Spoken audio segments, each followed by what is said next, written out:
Welcome back, folks, to the Stage 4 Major as we take a look at beautiful Dallas, a city that I get to call my home, as it has been an interesting start to the day, as now we gear up for our second series of day number 1. It will be the Battle of LA. You got Guerrillas, you got the Thieves entering into the stadium just moments ago, and now we kind of have an interesting subject coming into this stud. Of course, when we look at the major bracket, it will be Thieves versus Guerrillas. Winner of this game will go on to take on the Mutineers tomorrow, but an interesting pivot going down, right? Huke no longer in the starting lineup for this match. Now it's Draza.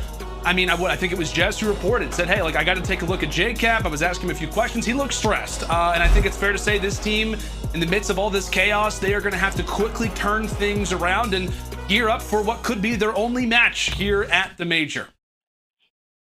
Yeah, it's going to be difficult, man. You know, they went through a lot of roster changes throughout Stage 4, and then unfortunately they find themselves in a position where they have to completely switch the roster before the Major starts. And it's not like it's going to be an easy job. They're going up against LAG, who have yet to find their footing throughout all of Stage 4. They went 0-5. It just hasn't been good. Haven't won a single hard point. So LAN is hopefully the answer that they were looking for. And to go up against a new LA Thieves roster without having Huke there, they should be a little bit more confident on the side of LAG. Yeah, you got to imagine if you're a Guerrillas roster, you got to take this, kind of have some momentum. But again, we talk about this roster. It's been an interesting situation because we talk about they bring back Slasher and Huke. Now it's this position where they've kind of geared up. They've been ready for this opportunity on LAN. They built this team for LAN, and now it's another change. It's another kind of last-second adjustment where this roster has to make. But at the very least, as we said, Stud, this team is filled with veterans. They've been in this atmosphere before.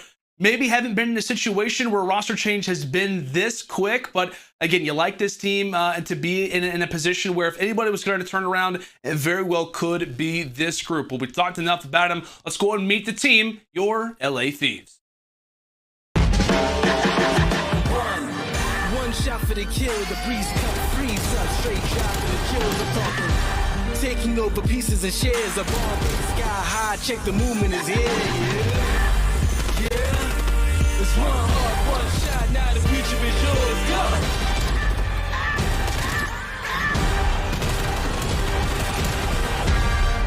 Yeah, it's one hard, one shot, now the future is yours, go! And there you have it, your Los Angeles Thieves now entering the stage here for the first time at the Stage 4 Major. Big change going down, as we said. Draza now in toward the lineup and coming into their first match, as we said, Stud. What needs to be said in the comms, right, for this team? Like, what needs to be said for this roster to make sure that they're geared up, that they're ready and composed coming into what could be a very, very stressful and an interesting match versus the Guerrillas?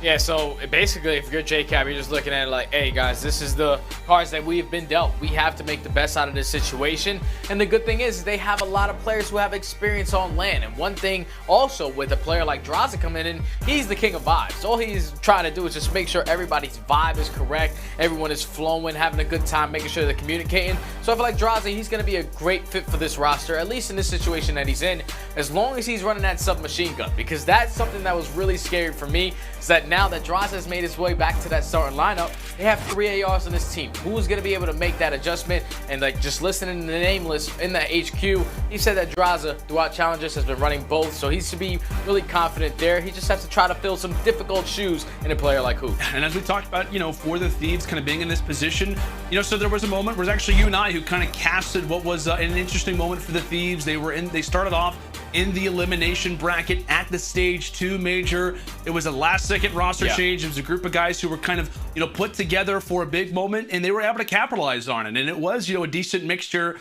of this team. And now the question remains, can they do it again? Kind of through all this struggle, throughout all this hardship, do they have the ability to dig deep and do it again? And another roster that kind of sits in a similar framework right now is a roster that has to dig deep because they have yet to get a W so far in Stage 4, 0-5 in the regular season, and hoping to turn things around now coming in to LAN. Let's go and meet the other side of LA. It is the Guerrillas.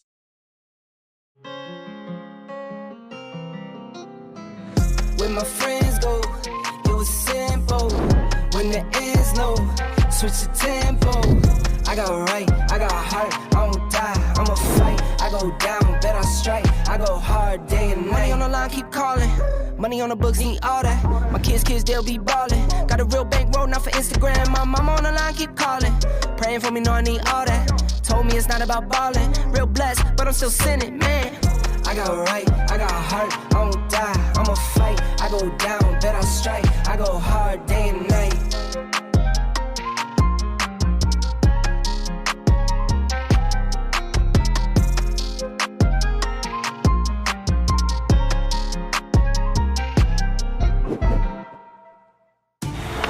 There you have it, your Los Angeles Guerrillas completing what will be the Battle of LA. We talk about experience, we talk about a LAN environment, a number of different teams that can thrive in this type of atmosphere. This is a roster to do it, as 3 out of these 4 players, alongside Cheat, of course, and that in fact did win a world championship back in World War II. Boots were on the ground, and we can talk a number of different things about Guerrillas that, again, have not been too successful in the online atmosphere. As we said, winless so far in the regular season, but like we said, a team like Surge, they come on the LAN, totally different story. Same thing could be said for a roster like Guerrillas, now in a new atmosphere.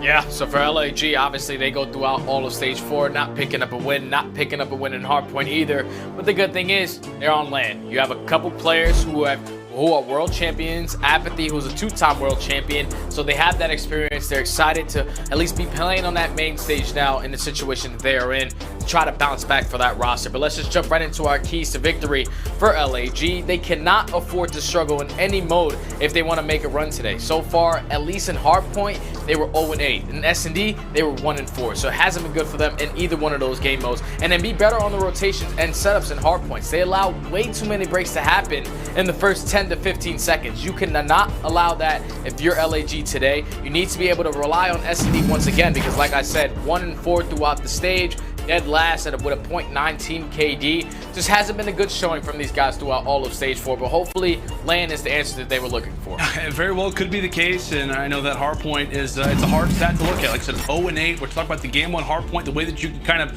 turn the tide of this series can very well be, in fact, in that opener. As now we'll go and take a look at our game fuel keys to victory here for the Los Angeles Thieves. Control needs to be a focus for today. Stage 4, they have a 1-4 record. They also have the lowest team KD in stage 4 control at a .85. Also need to keep the S&D on point. This new roster currently sits at 2-1. Their only loss was in a round 11 versus the Røkkr. This team has a ton of history in LAN environments. They need to utilize that experience to bring this new roster together, and I guess you could say new roster together, which, like we said, having draws on this team, kind of changes up the keys a little bit, just because, that 4th player, 25% of your team is different. Things could very well change up a little bit, but tell you what, man, it just makes the Battle of LA that much more exciting. And I guess it kind of surprised me a little bit coming into this particular matchup, Stud. The Battle of LA has happened twice. Both times it has gone the way of LAG in a 3-0 sweep. So not only is LAT looking to try to turn the tide, they're also looking to become victors to claim the crown in the Battle of LA. As now we take a look at our maps and modes, it is Garrison and Raid back and forth until we get to our final one, which will in fact be on Miami S&D. Thoughts on the map vetoes, thoughts on the maps that we're going to be having coming into this one, Stud? I feel like the first 2 maps are basically even for both of these teams. That map number 3 is really going to tell me the entire story of how this series is going to go. Because like we said in the keys to victory for the Thieves, their control game throughout stage 4 wasn't that good. But they're going into a map like Garrison, where LAG, the only couple wins they have control are on that map. So they have to be feeling really good there to at least get that underneath their belt. So I feel like at least early in this series, it'll be close, but if they allow it to get to that map 4 or map 5, that's where LAG can really start to shine. I want to ask you too, we're talking about the opening Hardpoint now. As we said, we're going to be on Garrison, and on a map like Garrison, at times, that's where the SMGs can really thrive. In an opportunity like Guerrillas, I mean, how important do you think that this Hardpoint now becomes for LAG, considering that they have yet to win a Hardpoint so far through end stage 4? And if you are the Thieves, as we said, a team that has every right to be somewhat scrambled coming into this game, does that add a new level of importance for Guerrillas? Because you don't want to try to give the Thieves any sort of footing to step on. Also, considering you've yet to win a Hardpoint, how important is this opener for the Guerrillas now? It's huge, man, because they don't have to shoot against Huke. That is the biggest thing you can take away. Is on a map like Garrison is where the SMGs can really take off. But now that Huke's not in the picture, gunfights should be a little easier It's not like Droz is not going to be picking up any kills on the map. It's just like Huke is one of those generational talents that we expect to just go off in every series. And this is a good early start right here for LAG as they're able to find a 4 clean down. Getting some initial time off of this P1 hardpoint, forcing all of the Thieves to try to fight out from dark, try to fight out from tools, but so far LAG with a great hold to start this game. Yeah, a great beginning here from the Guerrillas, specifically from good old Father App, starting things off 2-0, nearly had the third as Draza does apply some shots from the backside of vents, but really nobody from Thieves able to get anything going as they're able to hop in the hill for just a brief moment, but once again, aBeZy is there, make it 5 in a row. aBeZy has come alive. Meanwhile, it's LAT. We're actually given a nice advantage toward the backside, so they will have spawns coming in toward P2. A solid advantage for Guerrillas after the first hard point, but with Thieves now having spawns in their favor, we'll see what they can do with it as they win the early battles toward the beginning. Yeah, they kill those 2 players from LAG who were camping out from top green, even the player instantly who's sitting towards back tank. So now that's going to allow Thieves to get right back into this one as they do find 2 kills on the map. It's all about making sure that they're holding this inner bricks push. And TJ's in a great position to just slow these players down. We're going to see a lead chain coming in favor of the Thieves. Right now, TJ. Draza also using that second submachine gun. TJ, unfortunately, he's going to get some bad timing there. So now the opening for LAG comes in from this bricks area. Pinches in, they're eventually able to take control, and now you see a couple players dropping on both sides, but it's going to be LAG able to win the majority of those gunfights to get this remaining junk time. Now it's all about thinking about that rotation. Yeah, already on the rotation, and one player to look at right now for the Thieves is in fact going to be TJ. He takes down the first, but does get traded, of course, from aBeZy, having a number of different fights to start off this hardpoint, involved in the fray a decent amount, but the Thieves are actually going to beat them there. So LA will win the spawn battle. They had TJ there to start. He at least allows for his teammates to buy a little bit of seconds. They do get the spawns, and now they're put in a much better spot. So what was an even game for a moment, now the lead begins to extend as Kenny now sits on 2 in a row himself. LAG now in a moment where they have to go for the break. Yeah, and so far the Thieves are doing a great hold on this. They're holding down every single cut, picking up a majority of the kills, and Kenny picking up 1. Unfortunately, he's going to drop. Now you know that the pressure is going to come in from dark. Here comes Draza with the submachine gun, able to take down 1 before he gets traded. An assault with the second and 2 tools. So now he's going to see a little bit of pressure coming in from LAG as it's starting to put some time on this clock. And also a couple players from the Thieves starting to spawn out across the map, so the pinch is going to be in. LAG are doing such a great job at just holding this from the front side. But with 15 seconds left, you cannot allow the Thieves to flip these spawns, and that's exactly what happened as the Thieves are going to be fully set up for that P4 with full top green control now. Green control in their hands, and as we said, we'll see how the cards begin to shuffle. We now head toward, it'll be back-to-back kills and pretty up-close fights. As top green continues to be in the hands of Thieves, LAG, they let the spawns go, and that's exactly what the Thieves are going to be able to answer back. Slasher now sitting on 3 in a row. He's got to be feeling good. The comms have got to be somewhat nice right now for LA Thieves. Go to an Astro listening with the boys in red.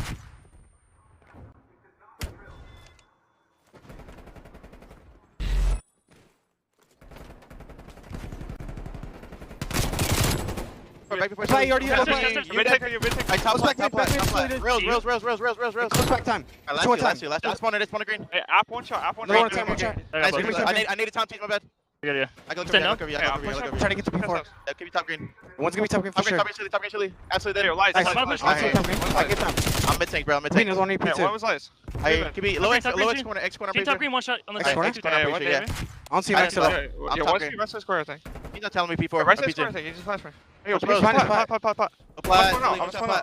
I don't see him low pie. He's still pie. Okay, I spawned out. One time, map. Alright. Close right time. Top One's P2 for lights. Close right time. Apps one shot. Close right time. Hey, Then. top P2 team. He might go green. I realize push. Let's go left. Let's go Then left. lights. Be off. Green on me too. I He's help lights top on me. green. Let's go. That one guy, get that one guy. Lights. I top green. They can spawn back. They can spawn back. They can spawn back. Yeah, one's gonna spawn in the back, I think. Top green. I don't see him in the back at all. He's still in green. Check that. Yo, hit me in the top. Big door. I'll tell him. Last guy. On the Last back. guy. Close that time. I can help you. Get him? He pushed you Yeah, short. we spawned here. I don't see him short. He's on me. Spin the back. Yeah, App. you're good. Breaks that. Bricks. Nice. Hey, time. I'll make my green for a second. One shot close time, Bricks. And Yeah. that. Nice. More Standing time. Sorry, top Challenge. guy too. Yep. Top green. Go back right time. Back right time. Cheat dead. P2 not weak. Going short. I'm short. Lights. Lights Apple is shot in. short. Nice. That's spawner. We're going short. I can look over you Give me mid. top cat. Look at top cat. On top. I got any on top. Get I'm on top. dead. And square. On time. On top, Chili dead. Nice, give me cat. Nice. Be front lights. Top green, chain. We're I'll looking get top green. lights. Alright, I'm Top top green. green. Top green. Top green, that challenge machine. I'm looking One top green, front bro. lights. Come on, bro. Yo, One's in lights. Front lights. lights. Front lights. Lights. Watch out then. Nice. Nice. What's green? And top plat. Alright, Green, top top plat, plat, top top plat, green. Tom, and then Yeah, green. Yeah. Top of the soul. That's Dead. good shot, Tom. Morgan's got green. I'm green, close. green. Top Green, green. green, green on me. Green, chain dead. Lights.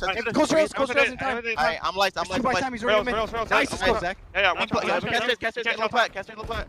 Low plat, assault. One time, low plat. We asked the question coming into this hard point, where would the composure be for the LA Thieves, considering they just had a roster change, what, it feels like a few minutes before this series takes place? Then where'd you gauge the composure considering the scoring advantage that LAT have right now? I loved it. I love the comms right there out of LA Thieves because obviously there's a lot of things that have been thrown their way to go into this match. Obviously a whole roster change coming in, but it doesn't even sound like it ever happened. Right now you hear Austin really leading the way, which is going to be Slasher. When you talk about the slang, when you talk about his voice, it's really being felt right now on the map as he's able to find two and then almost with the great team shots able to find the third. But so far, this has been a great hard point from the Thieves. Even when they didn't have spawns for the P5, they were not going to give up all that time to LAG, and that's going to fully set them up for now for that P2 as they kept these spawns and they're just adding more time to this clock. All of LAG trying to approach the inner brick side, kills going back and forth, but right now the Thieves, they're holding. Yeah, they are holding things down and not looking back. Scary situation in this game for Guerrillas already. This one started to get somewhat out of hand. The trades are in, and nice little flanking opportunity toward the top box goes aBeZy, but once again, the trades are in. Thieves win the battle, and based off of those spawns with 25 seconds left, LAG now put in somewhat of a precarious situation. Granted, do you have the advantage for the final 20? Yes, but the next spawns coming up for Thieves, they will have control over that as well. Guerrillas is going to have to go on a brisk run, have to quickly pull a pirouette over toward the next hard point because once again, it is Thieves in a primary spot, in a prime position to continue to add on to their advantage. TJ trying to be one of the early layers to stop the quick push coming through from Guerrillas as he falls once more at Cellium, trying to make a dent, but he drops, now sitting at 9 and 21. And the Thieves, they're not going to be able to close it out here as they will only get to 249 if they were able to hold all this time. But if you're LAG, you need to break in quick. You cannot allow the Thieves to try to chain a couple more points and get closer to that finish line of closing out this game number one. TJ able to find one, Kenny with the second. Now the push is coming in from Dark. Chino's going to win that one, so LAG are able to get on the point. But still, spawns coming in favor for the Thieves. As they are just approaching that finish line on this map number one, the Thieves have played great. And just looking at the stats of Slasher, this is why they brought this guy back. They know what he's able to do. He's able to lead this team. He's able to put up some crazy numbers on LAN. And so far, he's answering the call beautifully on this map number one. Yeah, he is. And I know Slasher's been quite vocal about, transitioning over toward LAN, how much of a difference he feels that it makes toward his, at least, overall gameplay. And so far, 24 and 14. Raza for himself, we question how is he going to play coming into this role now for Huke. Sits at 19 and 19, dead even on the 3 spree before he gets met with the nade. Less than 20 before this game comes to a close, and this has got to hurt if you're the Guerrillas. Obviously, the game is not officially over yet, but they've got a lot of work to do. And a quick transition that has to happen. Gene having a solid performance. aBeZy still playing well, but it's Assault and Silly. Specifically, Justin Fargo not having the greatest performance to start off this garrison. And while the Guerrillas are accruing some nice points here and there, I feel like it is kind of delaying the inevitable. A big 20 seconds for them to grab, but they're going to have to continue to play great, continue to nearly play perfect, if not perfect hardpoint. Try and bring this one back as a final 10 seconds come toward the close of P4. Rotation is about to be inbound. I feel like I've said it too many times, but once more, Thieves in the position for next. Yeah, and this is a problem that LAG have had a problem with in hardpoint all year. It's just their setups, and it's just been terrible. That's going to be another 3 down, make it 4, and the Thieves should be able to close it out here. Yeah, it looks to be the case. 250 to 141. The Thieves, minutes away, have a roster change coming into this series, and they respond with a garrison hardpoint game that didn't really even look close as the Guerrillas continue on their losing streak in hardpoint. Now 9 games that they have lost in stage 4, yet to get a win in hardpoint, and what a boost that must be for this Thieves team, stud. It's got to be great for the Thieves. Obviously, there's a lot of things that are going on the backside, not having a player like Huke, so who knows how they're supposed to look. But that's a good answer, especially from a player like Slasher, who just came out in that map #1 and really just took over. They were winning a majority of those rotation gunfights, and that's just something that LAG have had a problem with all year in their hard point, is that when they're initially at the first, when they're the first team at the hard point, they lose it in the first 10 to 15 seconds, and that's just something that they've had a problem with the entire year. The Thieves, they capitalize on it, and they're able to respond in that map #1. But a great showing there, 250 to about 140 is a great showing from the Thieves. It absolutely is. A big answer early from the Thieves. We've got Game 2 S&D on raid up right after this break.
Call of Duty League is presented by T-Mobile, now America's largest and fastest 5G network. Set your sights on the competition with T-Mobile, the leader in 5G. Scuff, the official controller of the Call of Duty League. Seany, the official eyewear for the CDL. Armor your eyes with Seany Blocks blue light protection glasses by visiting seany.com/gaming.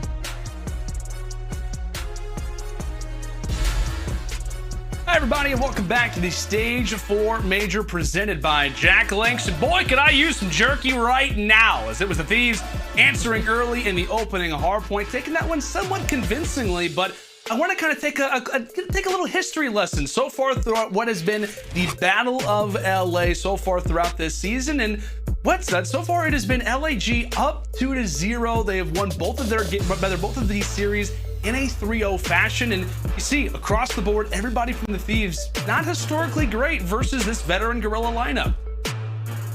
Yeah, it just wasn't great performance from LA Thieves when you talk about that matchup between them and LAG.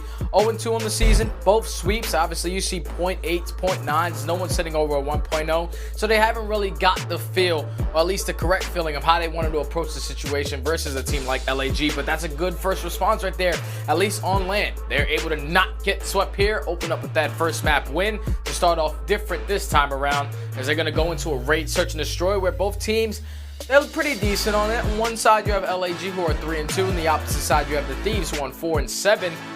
So overall, man, this needs to be a map where LAG are able to respond, because we know their weakness is in respawn all year. It just hasn't been the answer for them. S&D has been their backbone, and throughout Stage 4, they were 1-4. They need to turn up here to get back into this series. Instead, like, correct me if I'm wrong, but I feel like if you are the Guerrillas in this situation, as we said, they kind of get given a gift. Like the Thieves, they have a quick roster change. Yeah. Things totally get changed up. And we're talking about the Guerrillas. Okay, they've yet to win a hardpoint. Now is your chance, right? You know, granted, now every lineup that you could compose for the Thieves, I feel like would be good. But coming into this hard point, I feel like that puts now more pressure on the Guerrillas to perform in this search and destroy, because they were kind of favored, I think, in some ways. Maybe you could argue back and forth, but there could be somewhat of a situation where for the Guerrillas, you're thinking, hey, like, we're actually kind of prefer to maybe take one of these hard points, and now they don't do it. You think that now kind of applies pressure for them throughout this series and now in this search and destroy? I think it definitely does, man, because obviously when you're going up against a team that's not actually a team, you expect your team to come out on top in the hard point and at least try to take that, because they're developing strats on the fly. Obviously, everybody plays Call of Duty every day. Draws is still an age, still playing through the challengers, so it's not like he's missing a beat. Just the only thing is, when it's a team on the opposite side that's missing a key player there, you're expected to have that advantage. It's unfortunate because that map number 1, Cellium just didn't spawn in, and that was a problem that he was having with that SMG role throughout all of stage 4, was just having struggle keeping that consistent game up. And unfortunately, him not having a great performance in that map number 1 puts them down 0-1 in this series, where they need a response in the search and destroy. And it has to happen now. And I know we've transitioned from online to LAN, of course, but if I could see correctly, yeah, it looks as if there was a little bit of an issue in regards to game audio with the Guerrillas. But hey, everything's all good. They're ready. They're ready to go. We love you, LA Guerrillas. But here we go into the S&D. No delay here, as we are already primed and ready to hop into our first round. Thieves starting things off on attack. Already a huge situation for the Guerrillas to try and turn the tide, and oftentimes that can happen. We discuss it constantly in that opening round. If you can get some rounds on the board, it totally evaporates what was the momentum, the hype from that early HP. The 2-2 split granted for the Thieves, and they very well may have in fact sold the bait. LAG committing all their forces over at B, when in reality, over on the other side of the map. Now, the only thing is, if you're an LA Thieves player in this situation, you have to try to play your life. And unfortunately, Kenny's able to find one. aBeZy, as he drops the nades on his toes, so that's going to be a team kill. So now the Thieves do have the man advantage. They have all of A-bomb control. TJ just has to try to play his life here. You cannot get soloed out, but unfortunately, that's exactly what's going to happen. So now it's a 2v2 situation where the Thieves had the man advantage. Now they find themselves in a 2v2. They're going to be 40 seconds remaining on this clock. Both LAG players trying to approach through the middle of the map. They were able to spot Jiraza on towards that back van. Now it's all about just trying to set up this pinch from Art. And with 30 seconds left, the Thieves are going to be ready for it. And he brought down low. Sheen is there for the first, but the trade overall ends up going down. It's Jiraza versus Assault. 18 seconds left and has to make a play. Assault's able to win it. A huge 1v1 and has to pull out the 74U to get the job done. What started off as kind of an odd situation for the Guerrillas. I thought surely it's going to go the way of the Thieves just because they had everybody somewhat trapped toward water steps. Guerrillas come away with the W regardless. Yeah, and I feel like that round heavily falls on TJ. Because once Slasher dies in this position right here, your job is to wrap back to the middle of the map and just cut it all off. Not get soloed out here and eventually get dropped by Assault to force it into a 2v2. You're not really helping your teammates in this situation. You could have had that middle cut off for your teammates as they were planting that bomb to have a little bit more map control, but that's not what happens in that case. TJ drops and then eventually the 2v2 clutch comes out on top for LAG. You see Assault currently on a 3 spree, working towards some streaks. Let's see what they're able to do on their offensive push, as it's going to be another 2-2 split. Probably going to be a rotation on this round for LAG. Not sure if, like, in that final round, if it was maybe Tej just getting a call out, saying a player maybe was weak or had an opportunity to go for the fight, but not a situation to start for the Thieves. We'll see how they rebound now coming into this round 2. And as you said, 2-2 split to start. Silly maybe debating on going for the rotation with his teammates. aBeZy with the bomb. Farthest pushed up player. He's made his way inside of Tiki. Problem being is that you got Thieves who have a decent crossfire set up toward the site. LAG aware of the flank. Matter of who will expose themselves first. Plant looks to be good. aBeZy puts in the right combination, and here we go. Into the 3 versus 4. Thieves demand count advantage. 38 seconds on the clock. Few players entering in from multiple positions. Water steps, front Tiki. How do LAG hold this? Their setups are somewhat known for their S&D behavior, but Kenny finds one on the aBeZy, and now we've got ourselves a situation where Silly may have found one on the flank. He's going to give those callouts to Sheen, but is he ready with the Diamante? On the top side of Mansion, now it's all on to Silly. 1 versus 2. Slasher and Kenny looking for his position. Where is he hiding? Where could he be located? Trying to go for the defuse. Able to take down one and cannot find the second. I'm not sure if Slasher got it in time. Did Slasher get on the bottom I don't think time? he got it. Time taken away. So they actually clutched that. Oh! What a shame. Such a great round right there out of Cellium. What a shame for Thieves. Such a great round.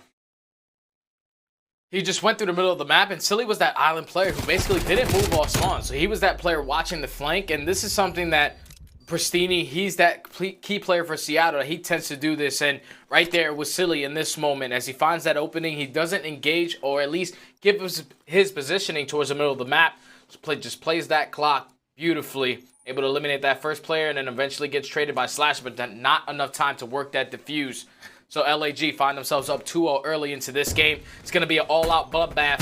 Forces aBeZy as aBeZy's able to get the first blood. Trey's going back and forth. Another team nade on the side of LAG gives them the man disadvantage, but Chino with some great shots able to take down Kenny. Silly with the third. Silly as well getting activated, able to find 2 on the rounds. And when we think LAG are compromising themselves, that's 2 back-to-back rounds where they have offensively naded themselves and they still come out on top. LAG get the win. Now they're up 3-0. Not even LAG can stop LAG. Silly putting it into it all. Picking up where he left off in round number 2. And just like that, we are 3 rounds deep. And what, you got looking at the Thieves side and not really crazy slaying differentials, but Tej starting off 0-3. Thieves in desperate need to get a round on the board as they will be on attack coming into round number 4. Guerrillas pretty much just spread throughout the map. Players and looking toward every single lane, but for Thieves, the SMG's calling for the aggression, but it's the Diamante this time for Silly. He's able to extend his streak now to 3. Cheen left in somewhat of an awkward position as Kenny tries to go for the challenge, but it's wiped off the map. Raza finds one through Zig, and now it's Thieves with man count advantage as they're finally able to shut down Money Cheen. Now all on to Adam Assault. Has to try to break for it over toward back statue.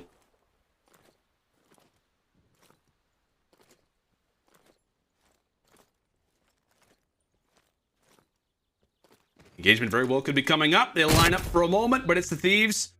Remain composed, and they finally get one on the board. Yeah, they're able to take control of mid-map, and it was just big plays right here on the Draza. Finding this kill onto Silly was a great job, and then using the teamwork to really pinch out the player in Chino to not allow any one-on-one engagements to go down. Thieves played their numbers perfectly. They just teamed up in a 2v1 and were able to find that last kill. So the Thieves are finally able to get on the board. Draza was able to find 3 on the round, working towards some streaks of his own. Now they find themselves on offense. Last time, LAG, they gave complete control of that A-bomb up. So now the Thieves, this time around, they're going to commit towards that A-bomb. There's going to be one player here that's going to give the comms, which is going to be Silly. But the attack for LAG is going to come through middle pillars. aBeZy is going to be the first aggressor. Fortunately, he's going to back down, and now that allows Thieves to get pushed up in towards Laundry and eventually work this bomb plant. Thieves with total site control. We'll see how quickly they come to consciousness of that. Guerrillas 3 strong. We're back jungle. You got 2 here for the Thieves. A trade here at the very least would be great. If you're the Thieves, the Silly answers early. Bomb is going to go down, and with that, Draza as well does get picked apart. 2 versus 4. TJ finds the first, but Slasher, keep in mind, he finds himself on the flank. That's going to be 1. Finds the second as well. Destroys the trophy for good measure, and now we've got ourselves a 1 versus 1. Cheen versus Slasher. What could be the 1 versus 3, but Cheen challenges. Great work there for Money Cheen. Puts the round away, but boy, was it close and near 1 versus 3 for the Litigo. Yeah, and that was actually an insane round because LAG, as soon as that bomb plant went down, they found 2 kills. And then obviously TJ was able to find 1, turns it into a 1v3. Austin plays it beautifully. Slasher flanking through the middle kitchen, able to spot out 1. He knows the comms came in as aBeZy is also going to be in this position. But unfortunately, Chino, great search and destroy player, just slowly read Austin. These guys have been best friends for years, so he knows the way that Slasher is going to play. Eventually reads him out and is able to close out that round for his team. So now LAG are up 4-1, 2 rounds away from tying this series up at 1 apiece. This has been a good response for them because remember, throughout stage 4, S&D has not been their backbone game mode. They went 1-4 on this. But But it's a good answer right now from LAG. Obviously moving to LAN. Silly having himself a game as well. Well stated, my friend. LAG, a slower approach to this attack, and we'll get distance back. Good overall position right now for the Thieves. They've got 3 strong through middle. Player 6, that being Kenny, is ready if a rotation does in fact get brought out. And you see aBeZy, he's the player with the bomb. So if he were to drop here, that would be pretty difficult to corral. If you're the Guerrillas, maybe giving a few calls saying, hey guys, I think it's kind of clear for me. But with that, it could set him up for success as the 2 run in. Kenny eventually will be rewarded for his success on the flank. But that impact will now leave Kenny do it all himself. It's going to have to be the ace. It's going to have to be a 1 versus 3. And I'm not so sure how likely that looks. The shots were on point, but too many bodies stay alive. And the Guerrillas continue to roll through this S&D. Right there, the slow and steady wins the race kind of offense really won in that game. Even though aBeZy was that bomb carrier, they were just making sure they didn't allow any openings from the Thieves players to try to allow a flank, to try to allow a push through, and that's exactly what aBeZy was able to counter there. He finds 2 through the middle, Zig, able to force it into a 4v2 as he does get traded. But Kenny did have that information that bomb was down, but there was 3 players still remaining for LAG, so they're able to close out that round. Now puts them 1 round away from closing out this game and tying it all up. You're going to see a couple LAG players, 1 player playing towards basketball, 1 in money. They're going to basically be trying to put in a stack over towards this B bomb, and that's going to open that A bomb site wide open as Slasher does find that first blood. Able to find the second as well. Slasher on a 2 spree, 8 and 5 on the map, making a 4v2 situation with full A bomb control. Gosh, the great sequence there for Slasher, picking apart Guerrillas. Drops half the lineup, and he may be in a perfect grade to find a 3rd and maybe even the 4th. This gets the information. Keep in mind, he's had the bomb as well, so he's pretty much doing it all. Does get tagged from the back as Sheen's able to find the first, but Thieves, they reply back well, but overall it just is set up by the decision-making, by the great play here from Slash. Our 2 players run right into the line of sight. Both get beamed from there. Thieves play their numbers, and Slasher nearly did everything so that he almost got the bomb down as well. He at least was bait. He looked like aBeZy in the previous round. Yeah, a little bait right there, but Slasher's able to find 2, so they are able to stay alive in this game. So now on defense, if you're the Thieves, the way that LG have just been playing is just slow and steady. They're just trying to play off the mistakes of the Thieves. Obviously, them not having a full roster, so the strats are going to be a little different. This time around, it's going to be Slasher trying to be aggressive over towards that A point. Draws in TJ taking control of that middle map. Slasher's going to be able to open up with the first blood. He spots the second into Silly as well, as they're going to try to rotate this over towards that B bomb, and this should be an opening for LAG. Silly, this is the position that we saw him in last time as well, is just camping that spawn, and this can work out for them. TJ's able to spot this guy in the corner. He's going to be one shot. The slide comes in. TJ finds 1. Draza finds the second. Now it's all left up to Silly in a 1v4. 1 versus 4, and most likely waving the white flag if you're Silly. And here comes the onslaught. Here comes the conga line for the Thieves, making their way through Zig as advancing back-to-back rounds. It was a 5-1 advantage, now to 5-3. From comfortability's sake, Stud, when are you in this situation of the Guerrillas? You're thinking, okay, guys, we've allowed for 2 back-to-back. Is now the round where it's like, okay, guys, we got to make sure we win this, because if not, when does it start to get scary? When do you start to get more uncomfortable if you're the Guerrillas, considering the advantage they had? It gets scary because obviously they were up 5-1. You let Thieves able to chain 2 rounds together, and just the way that the Thieves are able to respond on this offense, it's all going to be about the aggression. If LAG can match that aggression, then this should be a good round for them to try to take. You see the early aggression coming in from the Thieves towards that A point. They're going to force that player in Chino to back down from Laundry. So this should be a quick plant for the Thieves as long as they keep that Laundry control. They've got full control over toward A. Gene just trying to get any bit of information that he can as he takes a look over toward top of the hedge. No information granted now for the Thieves.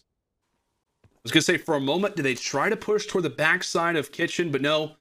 They realize the advantage that they've got, and they will roll with it. Kenny able to apply some early damage toward aBeZy. Position of Silly is going to be known toward the bottom side of the van. He gets ripped apart. Another first blood for the Thieves, but Sheen is able to reply back with one of his own. 3 versus 3. Sheen tries to go for the instant chow there on the Slasher. as that one will deem unsuccessful. And there we have it, Thieves. 3 rounds in a row.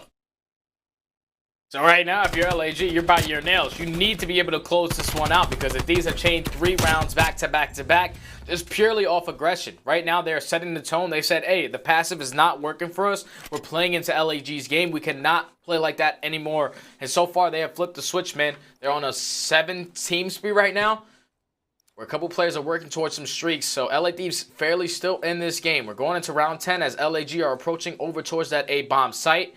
Number 3 player is going to be watching that middle of the map. Wow. Great early shots from Slasher, able to open up at that first blood, and now LAG have to try to win this man down. Slasher just makes that opening kill look easy. Granted, he takes some fire and could set up aBeZy.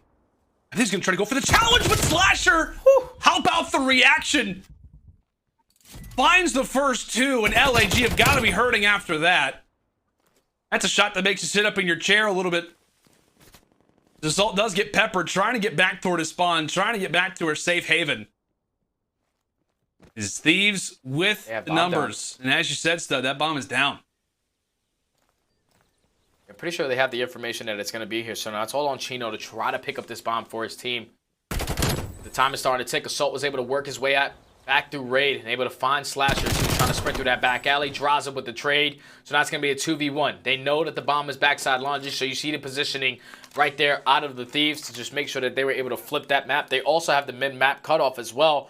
You see the line of sights for TJ able to give that call out if that player is going to be hitting that rotation, but Chino's going to run right into him. He's going to be able to spot TJ, and with time starting to tick, there's only 10 seconds left. You have to try to work this bomb plant, or the Thieves are going to force it to around 11, and now at this situation, you have to find both kills, and just so annoying plays right there out of the Thieves, just throwing constant shoulders, not giving Chino a clean kill, and they have brought it back 4 rounds straight to take us to around 11. Oh, from 5-1 now to 5-5.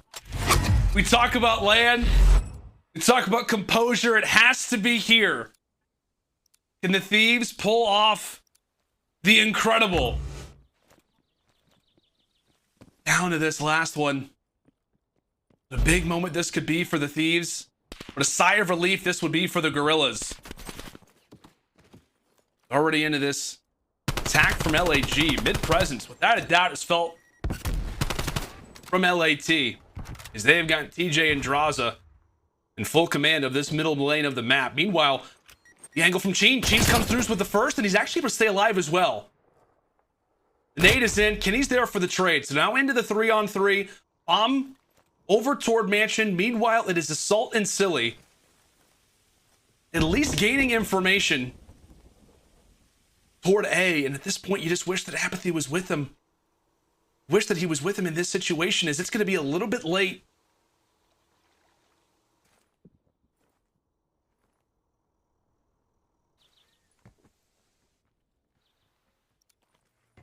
Bomb plant comes in.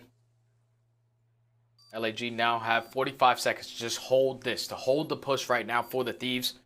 Gonna see a couple players approaching through the middle of the map. All of the Thieves players approaching through Art. Silly's gonna have this cut off, but it's all gonna be on aBeZy, who's gonna be that player closest pushed up through that ring.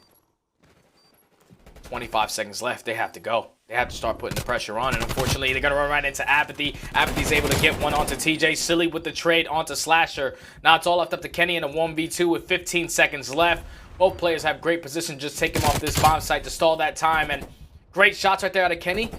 But it's not going to be enough time. Assault is going to clutch it up for LAG, and LAG win it in the round 11. Such a nail-biter kind of S&D between both of these teams. LAG are able to walk away with it and now tie the series up 1-1. Oh my goodness, Guerrillas. Oh, threatening round. Living on the edge from 5-1 to round 11. Takes them 6 rounds to do it, but they do get the round on the board that they have to. A scary situation, but I think just 2 seconds away. 2 seconds away. I know Assault obviously has to go for the challenge, but Kenny wins that fight. What a different story this is. But as we said, Stud, this is kind of a sigh of relief, if you will, for the Guerrillas. Search and Destroy. It's not been great for them. This has been a roster who has stuck to this game mode throughout the entirety of this Cold War year. You see that they finally break the streak in Search and Destroy, and I guess you could say that could be the moment of momentum maybe for this team to now remain competitive coming into the control. But again, it's not a decisive victory. We're talking about the hard point. That's their advantage to maybe get a nice little opportunity in the game one. They're not able to do that. Now we're coming into the search and destroy, and they just don't find a ton of momentum, I think, out of this game either. Back and forth, a nail biter toward the stretch, but now we're going to take a look at our U.S. Army tactical play. And boy, like we said, just a number of different rounds as we're going to be taking a look at round number 2. So walk me through it, buddy. What'd you see here? And this is, I'm pretty sure, the silly 1v2 situation. So obviously, one of his teammates dropped nice and early at Assault, which is going to be at that A bomb site. So eventually, LAG are able to work this bomb plan. aBeZy, he gets traded in towards middle, towards that Tiki area. So now this opens up Silly, because now he was that player watching that late flank. He gets some great timing here, not getting spotted by anyone on the side of the Thieves. So he's able to reposition himself once again. Now the Thieves think, hey, there's no way the guy can be bedroom. We just cleared it all out. So he has to be coming middle steps. But unfortunately, Silly plays it perfectly, plays the clock perfectly, and was able to find that kill onto Kenny before Slash had enough time to work that defuse. Just slow and steady wins the race. Good bounce back map right here out of Silly. Going into that next map is going to be huge. Yeah, a big bounce back round. And as we're going to take a look now at how Social is reacting to this series, our Astro Social soundboard basically said, no way did LA Thieves just lose that round by that close. Of course, referring to our U.S. Army tactical play.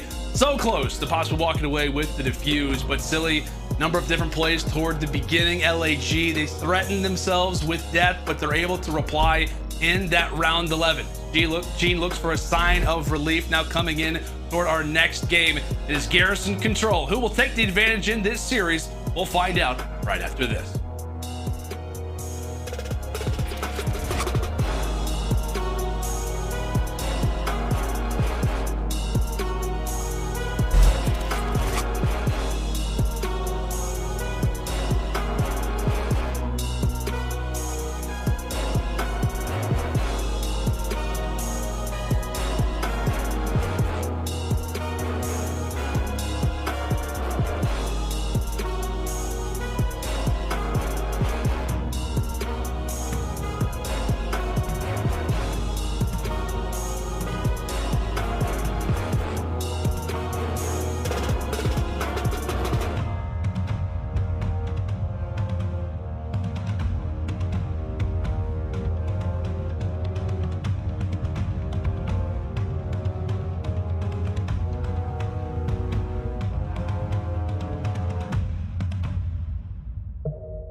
The Call of Duty League is presented by Seany, the official eyewear for the CDL.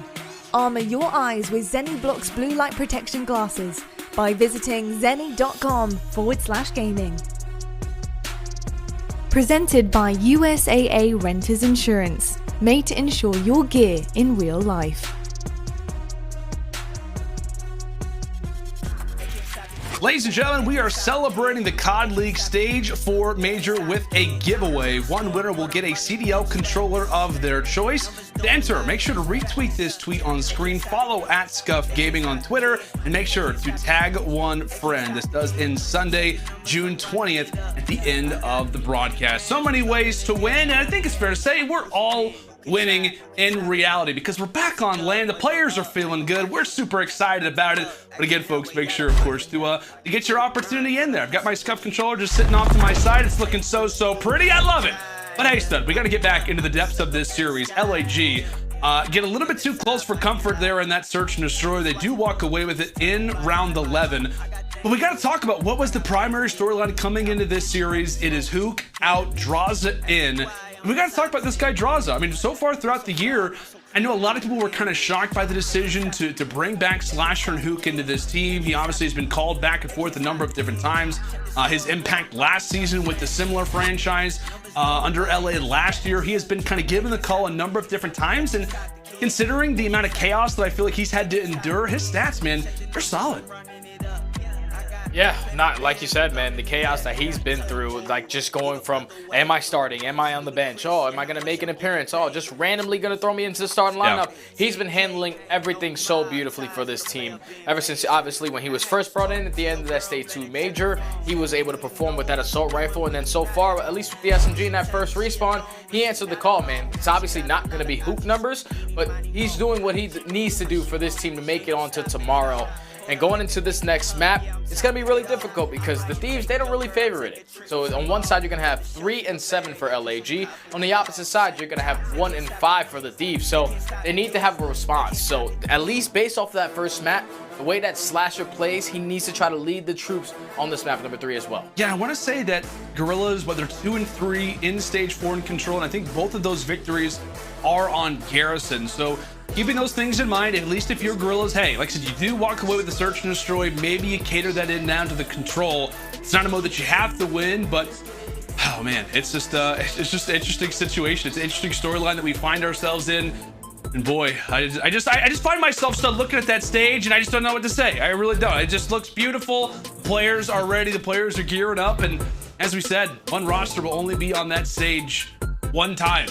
Right? You're going to travel all the way here to Dallas, and you're going to only play one series on that beautiful stage. And we'll find out which one of these teams it will be. Now we come into the Garrison control 1-1. And I guess, I mean, we talk about hardpoint, we talk about search and destroy. I mean, how much of an impact do you think having a new player in this lineup affects a mode like control? Is it any more impactful, or do you think it's more of the same?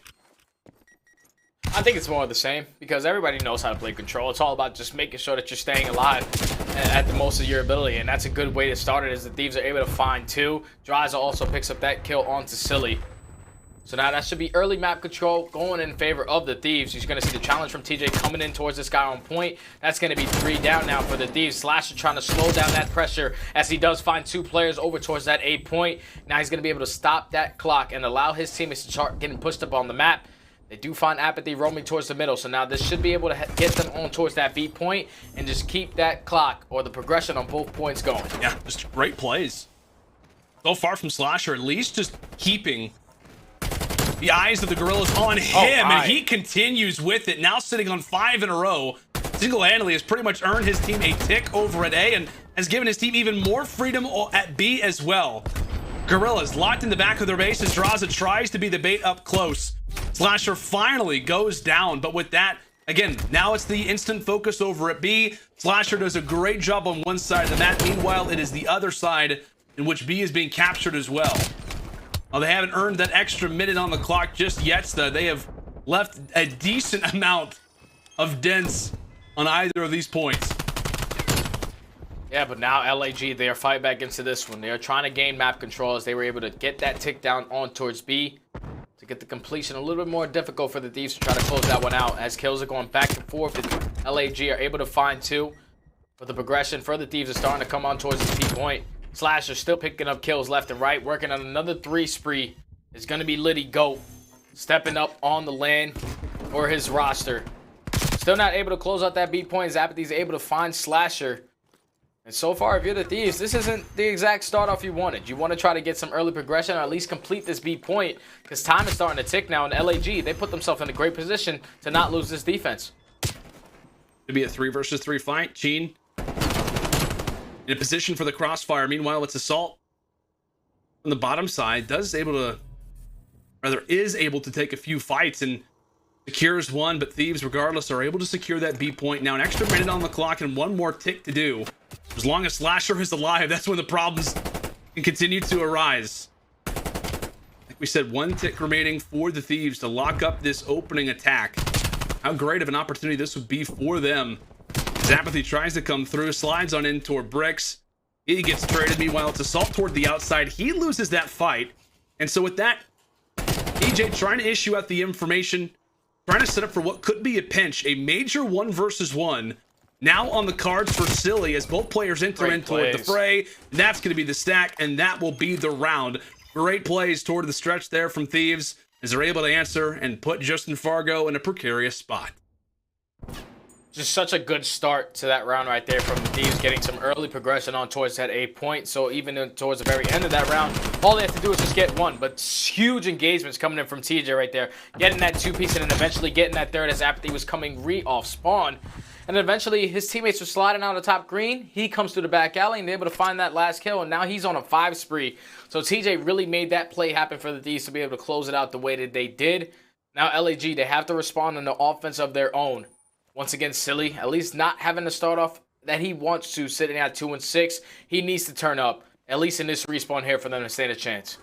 And what do you think has been the issue with Cellium? Like, you know, just to take a quick little timeout, I guess you could say, from the game, which of course is still going down. But I just feel like in the respawns, it's been a rough stage for him. Yeah, it definitely has been, man. I think it's just because, like, obviously when you go from running an AR for 3 stages in a row, your gameplay is going to be a little different as you're deciding to learn an entire new role. And so far, Cellium has yet to at least get comfortable with it. So it's going to be really difficult for him to try to just keep up these consistent numbers, but he needs to try to find that consistency to help out aBeZy in that SMG duo. Right now, the Thieves, they're holding map control. They're just keeping the players from LAG off this time on that B point. Cellium's able to find one on Seany, so the progression is starting to go up. And the Thieves, the way that they're playing this, man, they're like, you can take B. We're going to just try to do the 2-minute defense on towards that 8 point. LAG still picking up a couple kills towards the middle of the map. That's going to be 2 down. Draza is going to be able to get a trade. Makes it 2. Trying to go for the 3rd. But unfortunately, he's going to drop. And still progression coming in from LAG on towards that B point. They should be able to close it out and extend time by a minute. As they start to do that, Kenny quickly gets involved in the fray. And so the pivot from one control point now to the next. LAG go off of B and now enter the attack at A. It was TJ who closed out that opening round. Tries to make another important flank. The Guerrillas are able to read him, and with that, this could put them in a pretty good spot, as that will be the B point captured. That one's successful, and now the pressure begins to be applied. Draza tries to run on in. He gets met with some fire. Only player to go for the contest now is Kenny, but he's not going to get to the point in time. Back and forth we go, and it will be LAG responding with an attack of their own. Taking their time, man. Picking up the kills when they need to. Getting those synchronized kills at the same exact time. You saw aBeZy right there towards the very end of that clip. At least right now in this final kill cam, he's going to be able to at least pick up 3 and pick up some streaks. So these are huge for the side of LAG. Like we said, Cellium not having himself a game, but aBeZy really stepping up to the plate. The 2-time world champion. Picking up some early streaks into that round could be so useful going into towards the end of this game. As LAG, they're going to find themselves on defense. aBeZy 1 kill away from earning that cruise, which can be so big. You need to be able to earn that. So at least slow down the progression from Thieves as they try to get out towards that 8 point nice and early. But a good response right there out of LAG to win that offense. Now it's all about trying to hold on defense, and it's all going to come down to this initial push. The initial push, so often discussed, in control, oftentimes makes or breaks a round for the attack. Cellium's able to drop the first on the Kenny assault. Quickly replies with one on a TJ as well. With that, Draza left to hold the line. As this push will be halted for the moment from the Thieves. You got to keep in mind, like I said, aBeZy still sits on that streak, trying to make it 6 in a row, but he's going to get found out. Oof. An unfortunate loss if you're the Guerrillas, as I think it's fair to say they were investing a decent amount in him staying alive. How big that could have been for the Guerrillas throughout the remainder of this control, just to have those to rely on. But as aBeZy falls, so does the entire setup toward that B portion of the map. Gene looks to get information. Gene looks to find some signs of life. He does not get any of that, as that will be a B point captured once again from the Thieves. These attacks have been stellar for both of these teams so far, Stud. Yeah, they have been great, man. Just keeping both of these teams on their toes. Hey, we got to wrap back towards A. We got to make sure we don't give up top green. And it's just something, at least on both the offensive rounds that we've seen so far, they are just looking mirror. Basically, the same exact thing on both offenses so far. As LA Thieves, they're approaching the backside. Slash is able to find 2. And Draza with the 3rd. So now they know that the pressure, at least the remaining player from LAG, is going to be on that point. You have to try to set up for some spawn kills. But Cellium's able to take down 1. Cellium able to take down the 2nd. Unfortunately, he's going to give up top green, but the positioning of his teammates right now, all they have to try to do is just take TJ out of this corner, which shouldn't be a hard job to get done. And once again, LAG, they stabilize the game, and they're able to contain map control. For the bottom side, Assaults with 3 HP. Escapes in a very difficult fight versus Kenny. And so with that, Guerrillas trying to sit up in, what, kind of a guerrilla-style warfare. Trying to hide, trying to secure themselves a decent spot. And overall map control, that will be a big double there from Silly. And the third one as well. Excellent shots there out of him. And I don't want to say single-handedly stops the push, but he's without a doubt credited for that. As the Thieves licking their wounds, going back towards spawn, and have to reassess the situation. How do we get Silly out of this spot? That job is done. One task marked off. aBeZy fell as well. But LAG are just taking too many to the grave. Again, it's just the constant trades. Guerrillas, while they're falling, they are taking Thieves players as well. With holding that defensive side, they're just able to apply players off of spawn that much quicker. 28 seconds left. Thieves, they have to go for the break. And this be the first defensive round victory so far of this game. You're an LAG fan, you were without a doubt hoping for it, and maybe just for the added security. aBeZy will call in the streaks, but it's not really going to be necessary. A Silly and Assault, they're able to drop those 3. Those players who would have been affected by the streak would have died regardless. With 5 seconds left, it will be the Guerrillas closing out this defense and now securing a 2-1 advantage. Yeah, and that streak right there at aBeZy is just like, hey, we don't want to lose this round. We need to make sure we close this one out. Even if you guys pick up the kills, I'm still going to force him in towards inner bricks, so those kills are a little bit easier for you. Obviously, he would have kept it for later rounds. It could have came in a lot more useful, but just wants to make sure, like, hey, we need to make sure we take this defense, and that's exactly what LAG were able to do there. So now they found themselves 1 round away from closing out this map and putting themselves up 2-1 in the series. Silly really having a bounce back game so far, currently sitting at 13-12. No, it doesn't really sound like he is, but just the way he had that map number 1, this has been a good stat line for him, to say the least.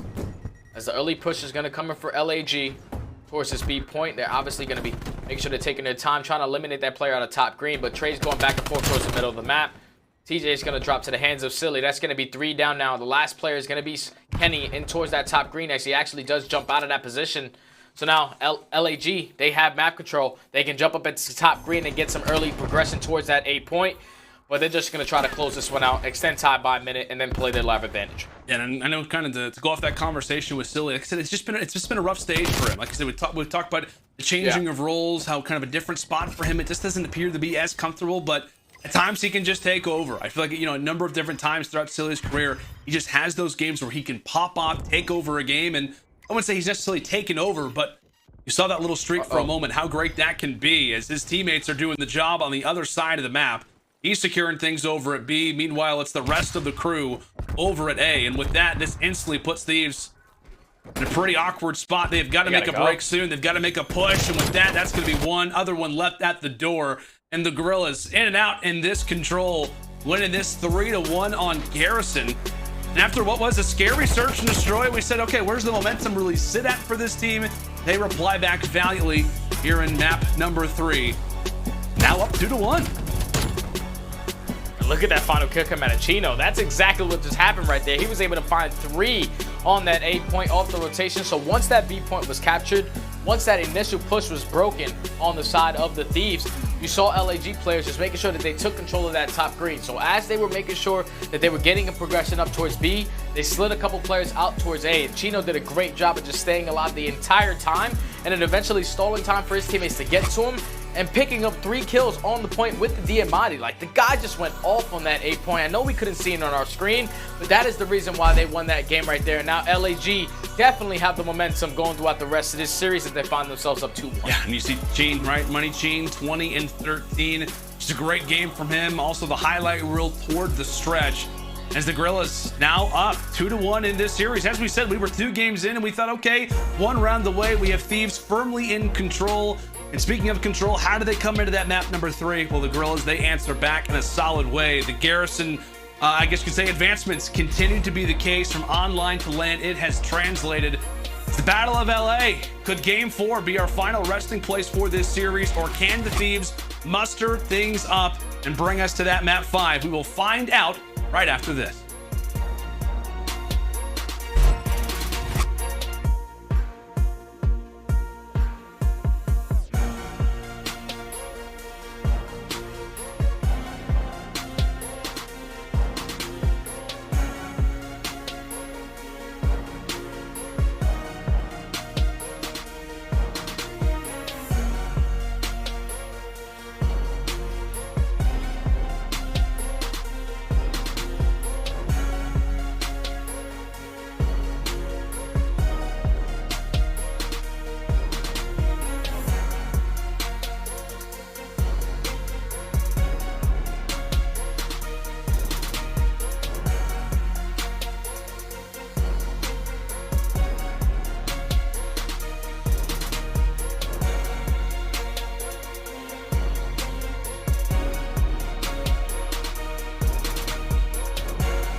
You'll be fine. Go.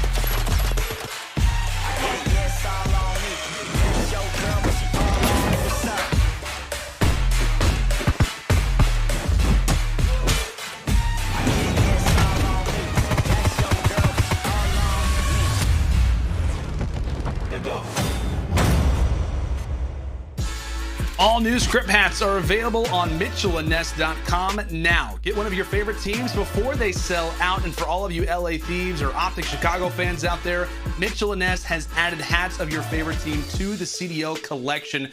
Check out the entire Mitchell and Ness Call of Duty League collection at MitchellandNess.com. Some fire hats, and I'll tell you what, Mitchell and Ness, if you guys want to go ahead and send a few of those my way, I'd get some. I'd gladly take some. I very much would, but tell you what, man, getting back into this series, LAG, I guess you could say in some surprising ways, find themselves up 2-1. It's just kind of been an odd series, though, because we get the news that Huke is not going to be the starting lineup. Then we're thinking, okay, surely this is going to be LAG's opportunity.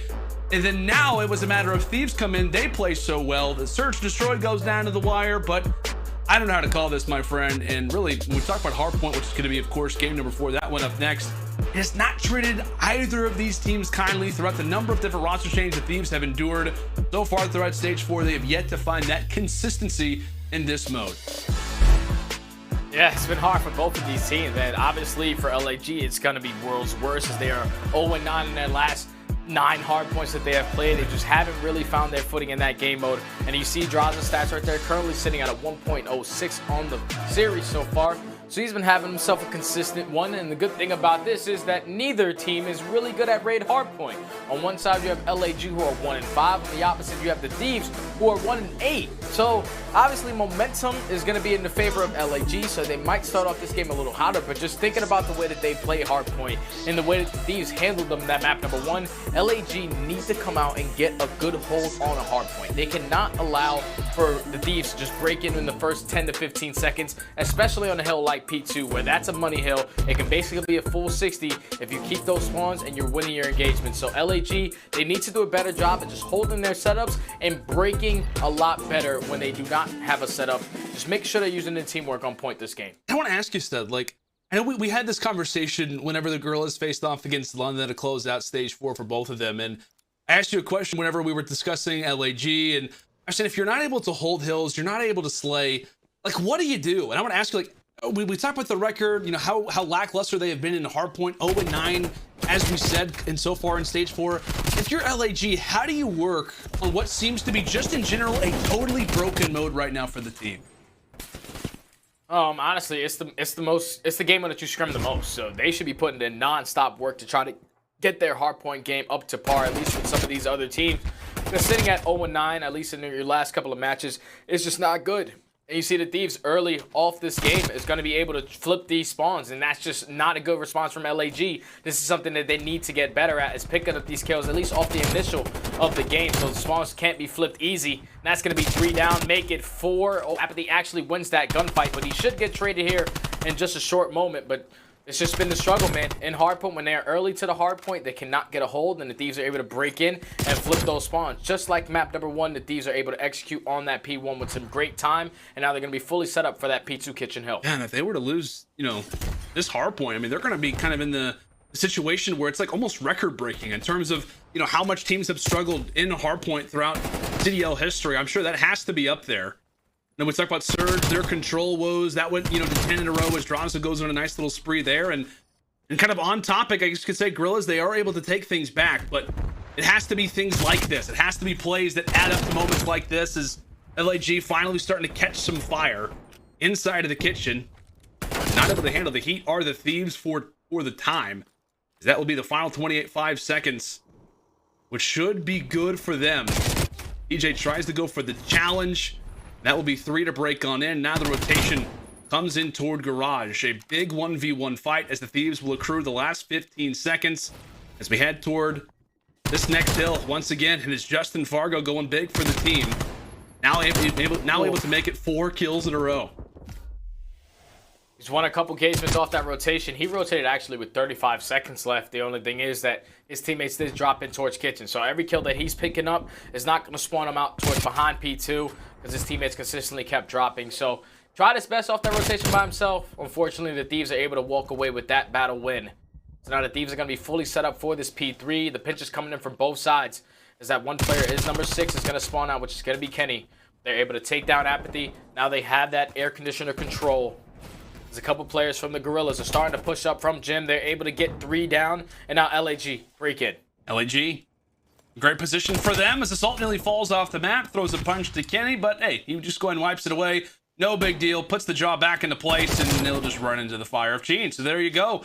Guerrillas looking pretty solid in these last few hills. Again, it was the early start from Thieves that kind of made us worry a little bit, but composure still there for Guerrillas as rotations continue to be the talking point. A little bit of a scary spot as Draza turns onto App off the ground. I don't know how that gunfight was even possible. And all right, the Alaskan Assassin just answers like that. Okay, with that, we just got to go to an Astro listen. We're going to go to the Guerrillas here now, coming into this next hill. Hey, let me know when you're all peeking. He dated me in the back. Let across. He's just weak. Two of them. Shotzzy's absolutely. Drows's He weak. had him twice. He's the money. He's in the back. He's back tree. I'm going top bed to look over your cut, alright? Again, need already. They're mid. I'm gonna have Look at your cut. Look at your cut right now. Let's be 5. He's trying to Water. Done. Nice. Pretty good cut. Money. I repeat cut's good. I spawned in the back. Let's be 5. I'm hitting this. Old Austin. One shot. Back of corner on you. Go top. Go top. Just top. I'm working it. He went money. Spawn laundry side. I'm working He it. must be kitchen red on me. I have pillars. I'm working pill. Yeah, he could. I have her kitchen. One guy's One kitchen. step, hit him once, Kenny. I got We're seeing Austin after that. Kitchen him. Oh, water steps. Kitchen water steps. Last 2. Alright, where are they spawning? Bed? Back here. They're in you. No trophy. About to get Z. Laundry, I got water. He went laundry steps, guys. Why is he in Z now, Kenny? We're just playing down. Nice go in. That's And it. he's in Z. That's One one. guy's on Yo, I'm top. taking around. Yeah, go. Here. You go. Kitchen's behind me. I will. I need it over. Play water steps. What's the big ring? Where you at, Brian? I'm ring. He's white man on me. TJ's holding. TJ's in Z right now. He's front kitchen, Austin. TJ's to the right. Kenny on the front rock. kitchen, Austin, and one's back left rock Got him, white inside. man. Gotcha. And he's Spawn- back. Big spawn- rock. spawn- Big rock. Playing Right in here. bed. One Playing in Z. bed. I'll see Rock bed. and Z. One guy right side hill. Nothing bed. Big rock Z. Right side hill. Easy, so. And he's Big still there. rock. Still there. Z and right side hill. Easy. I'll see deck rock. Easy. Austin, Easy. Austin, Last guy Z. Kitchen dead. Nice. Let's get Z. Z draws a one shot on time. Draws. I'm on you. I'm going with you. What's gonna be new? What's gonna be close to you, Just follow me, Brian? just follow me. Austin is weak. White man, 130. Black man has to teach. There's Black two man, adults. Black Draza man, and Black one man, else Black are all. Yo, I'm we trying. spawn behind him, One guys. down, Can you stay one alive? down. Can you stay Yeah, alive? They hit me. Alright, There's there's three two water waters. steps. We There's like got 4 water waters. steps. One waters. Gotcha. Just kill him off hold if we can. Yeah, we should. You got on the Top ring, Give you me got 2 a left. hold. Give me 2 left out here. I don't see him. Top ring, Austin, down. I'm one top red. They have one trophy their side. I'll wait for you to go. As we come toward the end of the first set of rotations, it is Thieves sitting firmly in the driver's seat. What, I mean, we're talking 168 to 82, and I feel like the comps for the Guerrillas, they were fine. Like, there wasn't really, I think, too much wrong with them. It's just a matter of the slang not living up to it. Yeah, no, the comms are great. It sounded like they probably were winning this game if you're just hearing audio. But if you're looking at the game, the Thieves, the entire time we went in for that listening, they had a great hold on that P4, and then they were able to chain it towards that P5. You heard a couple players from LAG said, hey, I'm going to hit a route. And unfortunately, they got shut down. So right there, the Thieves, they're just winning a majority of their gunfights. They're able to break in towards this P1 hardpoint with the remaining 20 seconds left. And this is where LAG need to show improvements. You're going to be early off the rotation, a good 20 seconds early. You're going to be nice and set up with your roster. Now, it's all about winning these engagements to hold the line. The very first push that comes in for the Thieves, you're going to see 3 players approaching that backside. 1 player trying to go around water, which is actually going to be able to make his way through. But they find 3 kills. It's all going to be on Draza and through the back, able to find 2 of his own. So now that's going to spawn a couple players from LAG towards lower basketball. He's able to find the 3rd as well. And now the Thieves are able to break in through the front. Yeah, Draza, he sets up his teammates to come in toward the front side of kitchen. And with that, this hill has been broken. Kind of an odd spot. We're talking about LAG, a great moment for them. Finally getting a few kills on the board. But it is just it's just an echo of the same conversation that we have had. LAG struggling on these money hills for a number of different reasons. They have to try to break in now. Things starting to get dicey. Things starting to become worrisome as now it's Thieves' turn. Now it's going to be 5 in a row for him. And the Thieves explode here inside a kitchen. An excellent sequence there for LAT. And now as we head toward Garage, Guerrillas, it is back to the drawing board. Granted, they will have favor for the time, but Sheen is actually going to be a 1 versus 2. This is a very scary position for him. And Thieves, they might have beat LAG once more on the rotation. How often do we see this? They're just playing them like a fiddle. This is just way too easy right now for the Thieves. LAG are just making way too much mistakes in their hardpoint game, and the Thieves keep on capitalizing on every single opportunity as Draza finds himself 22 and 14 for the map. You know, we were thinking that Huke was going to be here, but these are Huke-like numbers. The young man is having himself a game, and they should be able to close it out here. Yeah, and they will. Thieves, a commanding advantage here. 250 to 114, and it just feels like, man, like, again, LAG up 2 to 1. I mean, I'll ask you this, like, is this more of LAG struggling or Thieves just coming out to play? Like, what is it more of? Is it like I said, this again, the lack of slang, or is it the Thieves just exploding? I think it's just the lack of preparation when you're talking about their hardpoint setups, because right there they find all 3 kills in the back. They just had no one looking at water. So they allowed Draza to go straight up through basketball. He was able to find 2 and eventually find the 3rd as his teammates from LAG, they have to focus on that player in the back. They want to make sure that they keep those spawns.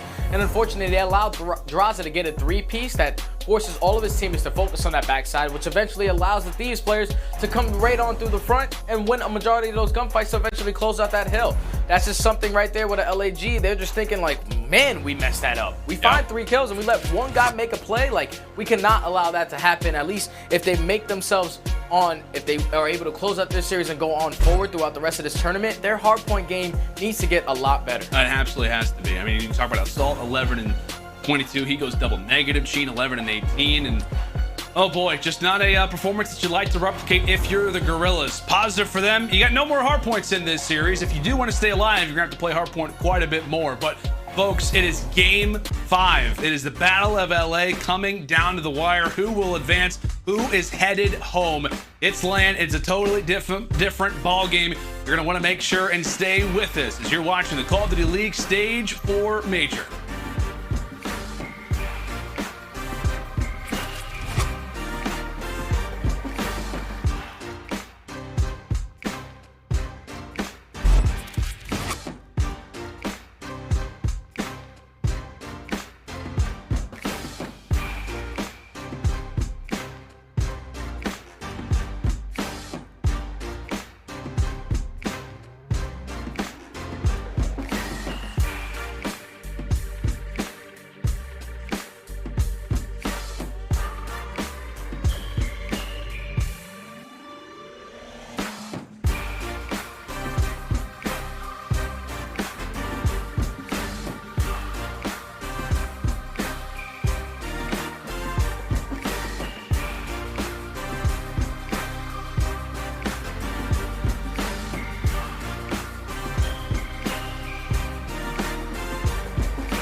Call of Duty League is presented by T-Mobile, now America's largest and fastest 5G network. Set your sights on the competition with T-Mobile, the leader in 5G.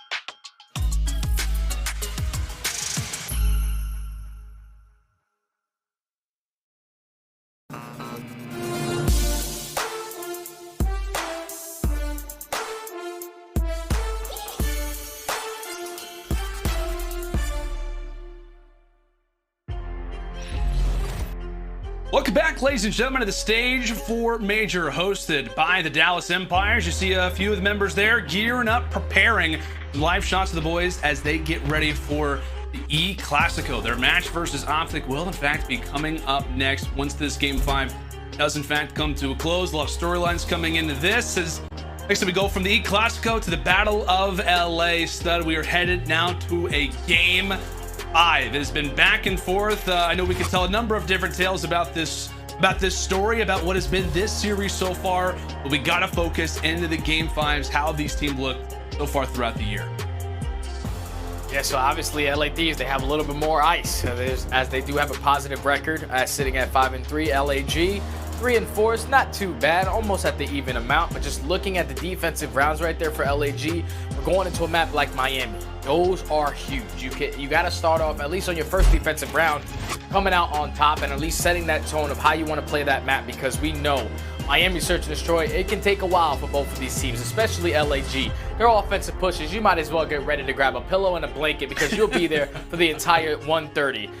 But overall, I think this is going to be a great Game 5 for both of these teams.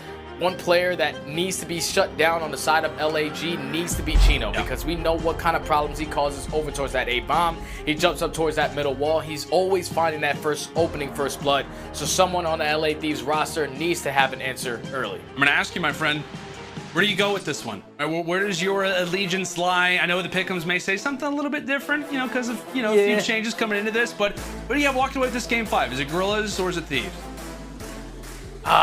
It's crazy because I did not see this series getting all the way to a Game 5. So in my predictions, I had Thieves winning in the 3-1 fashion. But the fact that LAG forced it all the way to a Game 5, I think I might be going LAG here, man.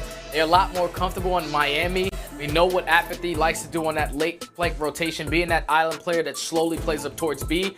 They just like to take their time, man. And at least from what that first S&D showed me, is that LAG, when they're taking their time, they're able to walk away with these rounds. If Thieves cannot respond in the middle of that game and start pepping their step, getting a little bit more aggressive, I feel like LAG should be able to walk away with this one. Yeah, man. I feel like I'm on the same side of you as I would say Guerrillas, but I don't know. I just have a feeling about the Thieves. I don't know what it is. I don't know if it's the pick'em speaking to me or what it is, but I think I'm gonna go LAT here. But again, we talked about that opening, the first search and destroy came all the way down to around 11. Have to keep things in mind though. LAG were up 5-1 at some point, so knowing that, you could say, oh, well, very well could have just been a 6-1 advantage or a 6-2 for Guerrillas. But you have to give credit where it's due. Thieves nearly fought all the way back. But here we go, into round 1 on Miami. We talked about how slow some of these rounds can be, but quickly in to the aggression, as it will be the 2 versus 3 advantage for the time, as Assault able to even things up. Yep, fight battles not necessarily favoring the Guerrillas, but we talk often about the ARs, and Salt, one of those guys who can play huge on a map like this. Raza does get the intel, though, on the Cheen. The Cheen is strapped on the cleats and sprinted right on out of there. Draza left with no information.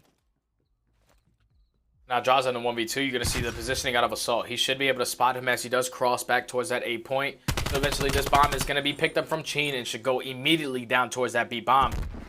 But the double challenge is going to come in. They said, hey, 4v2 situation, we're still going to walk out on top at LAG. They're able to walk away with that very first offensive push. Even with 2 players dropping so early, Assault, really the hero of the round, able to find that player towards the middle of the map, and then the second on to Kenny.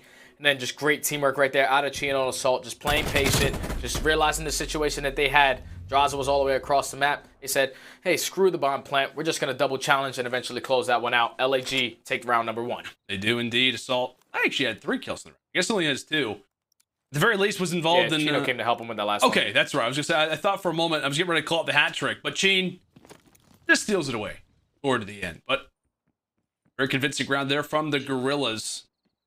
These will now enter in toward the attack for round number 2. This is somewhat familiar territory for the Thieves. Again, a different team, but their very first series of having Slasher first join the lineup as well as Huke, they did go down to a Game 5, round 11, and they lost it versus the Røkkr on this very map, 6-5. So at least a decent amount of this team is familiar with each other, how they want to play it. They've been in this spot before, and Røkkr are no slouches in S&D. Once more, Miami treats us to a slower beginning. That pace is about to turn around. 35 seconds left on the clock, and the play has to be made. Double nades out for the Thieves. It's for LAG. It's been the 2-2 split. One player, though, could in fact be found out, that being aBeZy. He and TJ in the midst of an interesting quarrel. His aBeZy's not able to win it. That's Kenny and TJ winning back-to-back fights. So with that, an interesting spread throughout the map. Assault sitting toward top visitors. He's able to take down one. Now sitting on 3 in a row. Bomb planted, 2-on-2. Assault and Silly versus Slasher and Kenny. The major duos lined up as Silly's able to find the first, but both line up for Kenny on the other side. And what a situation that is for Kylo Ken. As we'll get to watch this one once more. They just line up and it is straight hip fire stud. Yeah, right there was a 2v2. Obviously, they get the bomb down, so Slasher knows the positioning out of both players. Slasher drops, and now Kenny, he's in a 1v2. He said, oh, these guys are right around the corner. I got to play this perfectly. But when they run right into you, that's going to be 2 free kills going in favor of Mr. Quavo. Ken, give him 3 kills on the round. Røkkr can show some streaks of his own, able to tie this game up at 1 apiece. Now, LAG on the offense. We saw their offensive worked out last time. Obviously, trophies didn't come into play in that very first round, so they were a little bit more aggressive towards that B bomb. And now it's all about just trying to push slowly towards A. You see that crossfire coming in from Silly, making sure no players are able to cross over towards that boat side. Right now, LAG just trying to play for some information. Early shots coming in from Slasher, not able to pick up that kill.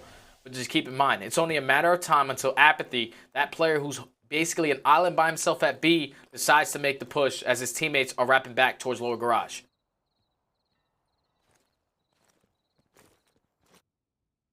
He did have the visuals. He'll go and wrap on back with the team. They want to be a little bit more well coordinated toward top purple. TJ and Assault are here. Assault's able to win the fight. That will be the first blood granted toward him. A great start as he's down to 1 HP. TJ's just a little bit late. Challenge around the corner. Assault hot, throwing the nade. TJ tries to go for the timing. And can he find it? Just constantly putting in shots, but aBeZy's there. Great teamwork. Watches over his squad mate, and they will wipe away Slasher all down to Kenny in a 1 versus 3. Does win the nice fight versus Gene, which is where he's going to be quite a bit throughout by aBeZy, but a nice round there for the Guerrillas. You're right there, LAG. They just slowly worked up towards that top purple. They were able to open up the first blood onto Draza, and then such a great job right there out of Assault to just make sure he's hitting TJ with the shimmy, staying alive, stalling a lot of time for aBeZy to eventually get into play and save his teammate there. Silly plants the bomb, able to get that guy off that back alley as well, turns it into a 1v4. It's impossible for Kenny to try to walk out on top in that one. LAG, they respond. They're able to win another offensive push.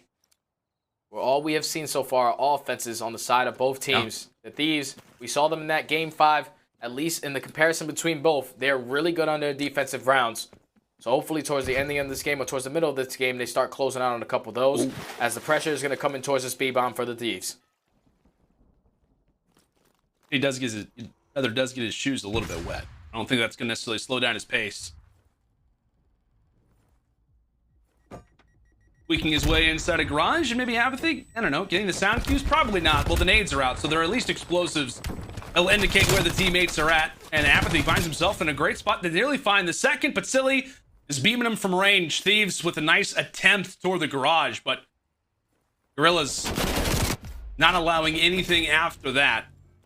And it will be Slasher now in a 1 versus 4 himself. It was Kenny.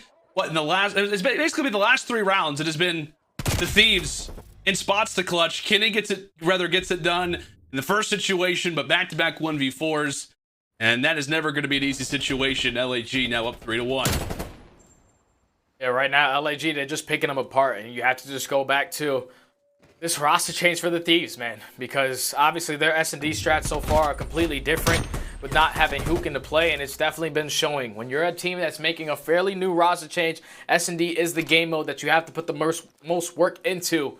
And right now, LAG, they have been at least getting better in this game mode as they were able to take that map number 2. They're starting to show their footing here on why this game mode is their backbone, as they're taking advantage of basically every single round that they've had so far.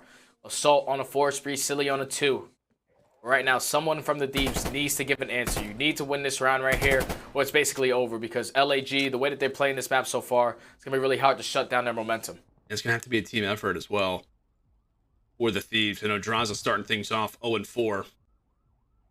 And for a roster that's as methodical as Guerrillas, for a map that's as big of a playground as it is here in Miami, just a lot of freedom, a lot of opportunity for plays to develop and begin to brew.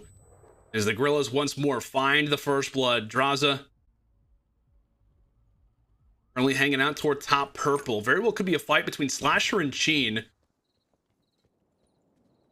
Slasher makes it through, though. Slasher makes it through, so they do not know the positioning of Slasher. He's going to be in towards his top balcony. The bomb is actually going to get rotated over towards aBeZy as well. He's able to spot Silly, able to take him down. So now LAG have the awareness of where Slasher is. They have to try to pick up this bomb. You see Chino slowly approaching towards that aBeZy site, trying to get some control of it. The only thing is Slasher has that line of sight to eliminate that player off the bomb from driveway. Just such a crazy round right now for the Thieves. Time is starting to tick. 10 seconds left. All you have to do is just get this guy off bomb. He's going to plant it away from driveway. Such a heads-up play right here from Assault. Early shots coming in from Kenny onto aBeZy. He's going to make it a 3v2 in favor of the Thieves.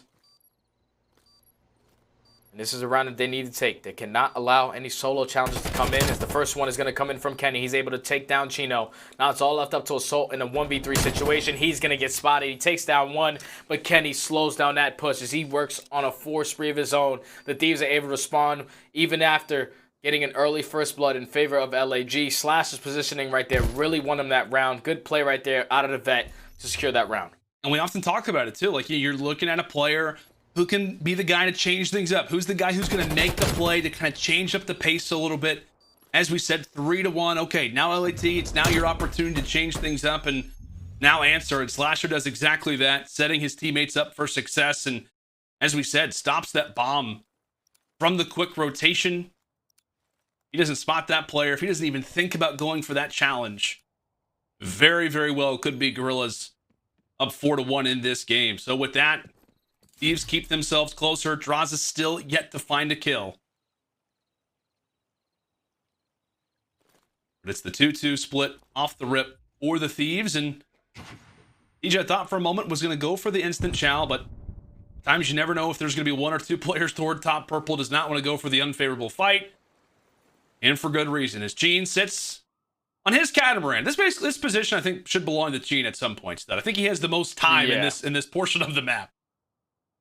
Yeah, and the fact that Chino is in this position is going to be really difficult for the Thieves to try to rotate this bomb over towards that aBeZy. As you're going to see, a #1 player is watching that middle of the map.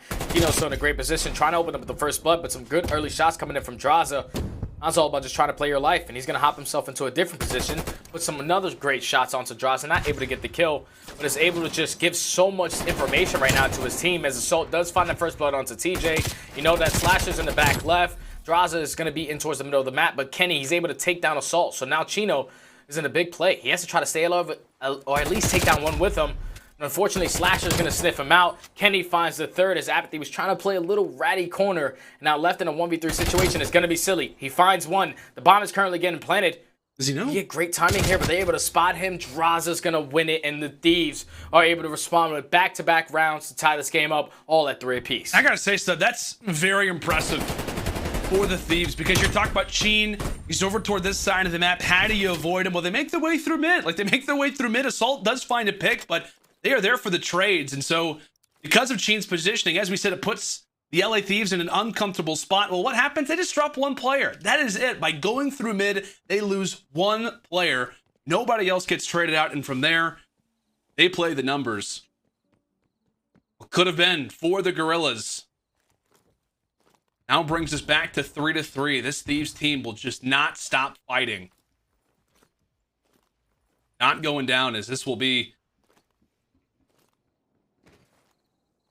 more of a slower pace, as we expect. Round number 7, both teams looking for the advantage, and for Guerrillas on their attacks looking for that opener. I think Cheen may have saw somebody, or at least just has an idea of where players could be. So at least he's going to get the hit markers there and know that he's just going to be somewhere around this position. Plants the nade quite nicely. This could be the pick that Guerrillas need. Great work from Cheen to solo him out. Yeah, just great work from Chino right there. Just spot TJ. I've never seen that spot before. A guy sitting behind that umbrella. Obviously, it's going to throw people off. But Chino's able to sniff out TJ, open up that first blood. So now the A plan is going to start coming in. But Kenny, he can be a spoiler. But unfortunately, a couple shots are going to go in. He's going to drop. Draza finds one across the map. A bomb plant is going to go down on that A point. 3v2 situation for the Thieves to try to retake here. Just looking at the positioning right now out of LAG. It's going to be a really difficult task as you see both players from the Thieves trying to approach to the middle of the map. Slash is able to find one onto Cellium. They know that assault is going to be over towards this bolt, but unfortunately Draza is going to die by him. So now it's all left up to Slasher and the 1v2 with 20 seconds left. This is basically impossible. LAG should be able to close out this one. Yeah, a solid attempt from Slasher, but overall Sheen finds the kill to start, finds the kill to end, and it's really... Well, man, like we said, it was the start of the round. It's Sheen finding the opening kill. That pretty much breaks the entire setup. And once Guerrillas find themselves in a certain lane where they can plant the bomb down, they're not moving. They are planting themselves firmly inside of the beach. They like the view. And they finally do grab another one after it was, back-to-back rounds for the Thieves. LAG finally able to get back on the board and not a commanding advantage by any means. But as we get ever closer towards 6, what a moment this could be for Guerrillas. Taking that 5-3 advantage. At the same time, the pressure once more put on LA Thieves' shoulders. Draza trying to turn things around a little bit. Now sits at 2-6. Kenny overall has been the player to clean up the kills. Great performance from him. Keep in mind, TJ over toward Garage. It's a lot of bodies over toward that A part of the map, but Kenny making his presence felt and keeping LAG guessing. Yeah, so right now the Thieves, they're just trying to find an opening. They know that Assault likes to play this top window. They know that Chino likes to get pushed up towards that boat side, but Chino's going to find himself on that wall. He usually likes to jump up, and he should be able to try to at least put down a couple shots onto TJ, but that nade is not going to close out that kill. Still a 4v4 with 30 seconds left. The Thieves had to try to make a move, and the play is going to come in towards A, so it's all on Chino. Pressure's going to be on. He's going to get traded, so now it's a 3v3. The bomb is going to be dropped. You see all the Thieves players slowly rotate through the middle of the map. Assault not giving up his power position, able to find one, but Slasher able to find the second, and that's going to be LAG. Great positioning right there from that driveway to eliminate that player from bomb. The Thieves just took way too long to try to execute this bomb plan on towards A. Eventually, you allow LAG to maneuver around the map, get some better line of sights on towards that bomb to eliminate that player. But just such great shots right there out of Assault to at least get the trade onto Chino, then to get the second onto Kenny, and then get the third. So give him the hat trick right there out of Assault. That's one round away for LAG to close out this map, number 5. Yeah, man, one round away. Assault sitting at 13-4. Excellent performance from him. And I know S&D by no means has been great for the Guerrillas so far throughout this stage, but he's been kind of the only shining light above a 1 KD in this mode throughout stage 4 and only adding on it here on LAN, or land, depending how you like to say it. Here we go. Thieves now put in a position where they have to clutch up. Will this be the final round? The Battle of LA comes to a close, or can the Thieves once again rally back, happily with the realization of the trophies?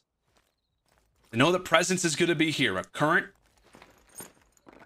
4 versus 2 advantage for the Guerrillas at this B site. Player 6 looks to enter in toward the fray, that being Kenny. Matter of gearing up.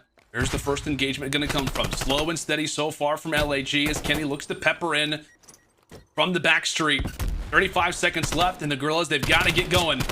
Knowing that, 2 players quickly challenge from the top side as aBeZy now in a position to flank, but it's Kenny who's able to escape. It's a 2 versus 1, favoring the Guerrillas. Just like that, Slasher's able to trade it out. Into the 2-on-2, trying to catch the shoes, and he's done it. aBeZy versus Slasher. Can aBeZy seal it here? And he will. It's a Guerrillas victory. Winless in stage 4, but now on LAN. They're able to seal the deal. It's through the S&Ds, and it's through the clutch. And what a moment that must be for the Guerrillas. They've got to be feeling good after a W like that, as they have finally ended the losing streak. Yeah, LAG, they get on the board, man. Such a great game 5 between both of these teams. It's just LAG, they were opening with a lot of first bloods, and especially in that round 9 right there, it all came down to that kill between aBeZy and TJ. If aBeZy does not get that kill, obviously Thieves still keep top purple control. They can set up that crossfire for the players coming out of garage, but such a huge one-on-one gunfight between aBeZy and TJ forces Drazah to change his positioning up, thinking that aBeZy is going to flood in. Eventually trades go back and forth. It goes from a 2v2 immediately to a 1v1. And like I said, Slasher, he was just in the middle of that engagement, so he's expecting aBeZy to come sprinting out of purple, or at least jump over the half wall. He's not expecting a full-on wrap through the middle of the map, and aBeZy makes the play. This is why he's a world champion. Takes his time, slowly approaches behind Slasher, and able to find that kill. And you gotta be feeling good if you're LAG, man. Even though you have yet to win a hard point, to do it in a 2-3-5 fashion, at least showing that your S&D has started to improve, because throughout stage 4, it just wasn't good for them. It's definitely starting to get into that new form, and it's pushing them through series. And congratulations on the win in this one. Yeah, and you gotta feel good if you're the Guerrillas, and obviously it's kind of relief on their side, right? Because you expect to win the Search and Destroys, and I guess you could say you kind of expect, if you're this franchise, if you're this organization, you expect to win a series in this regard.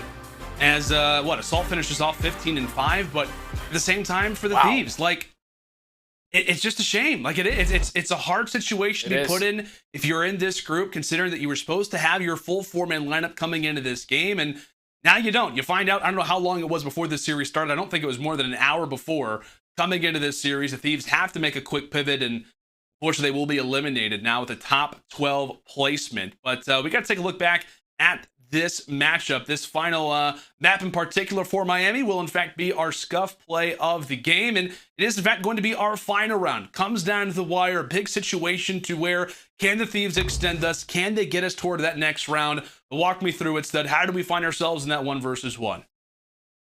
So obviously all the action is going on towards lower garage, but this is the opening that aBeZy was looking for a lot of noise to be brought on, and then eventually the pinch to come in. So he finds that first blood, and then eventually his teammate in Assault finds a second. So they eliminate both players from that top purple area. Now it's a 2v2 situation.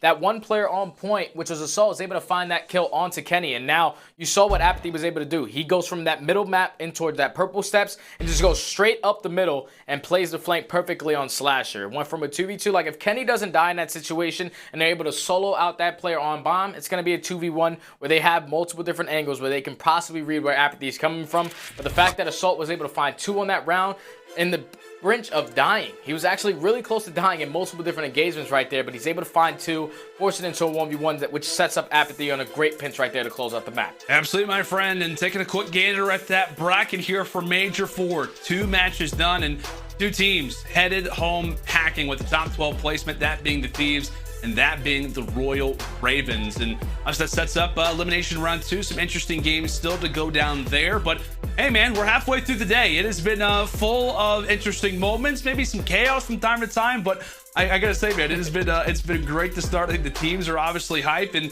this major is off to a great start, my friend.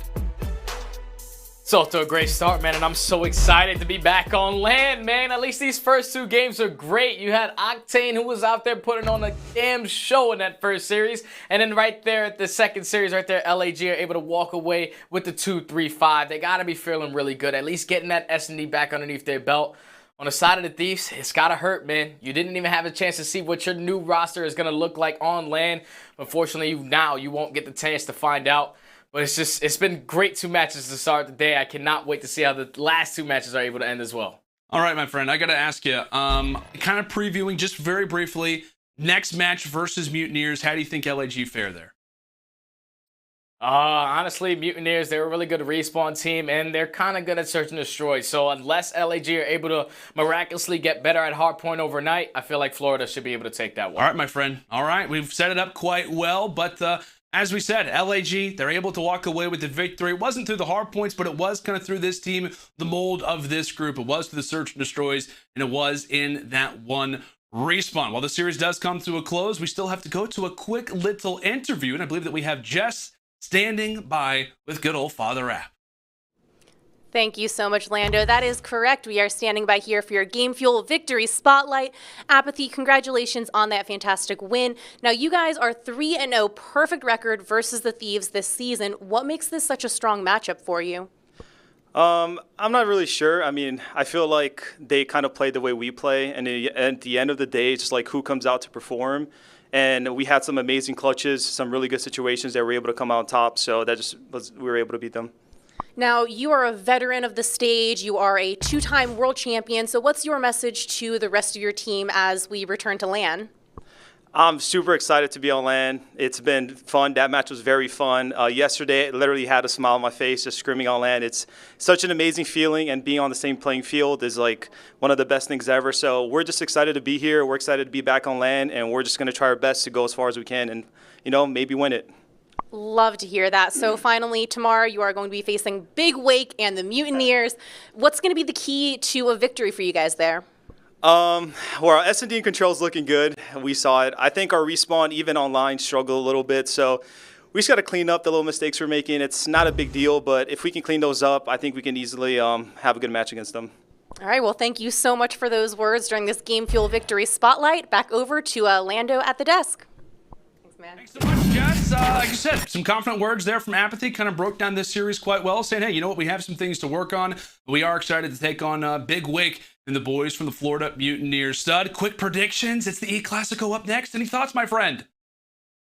I think I'm going OpTic. Okay. I'm going OpTic 3-1, man. Just the way that they ended that last series versus the Thieves, like I said in the beginning of the show, it just showed that OpTic really have that ability to just flip that switch immediately. So I feel like they're going to be able to walk away in a 3-1 fashion in that series. All right, well, Stud has given his prediction. Folks, feel free to let us know on social media. Keep those hashtags flowing. Hashtag CDL 2021. Let us know in the chat as well. Who you going with? It is the E-Classico on LAN for the first time in what feels like a lifetime. It is OpTic Chicago versus the Dallas Empire right after this break.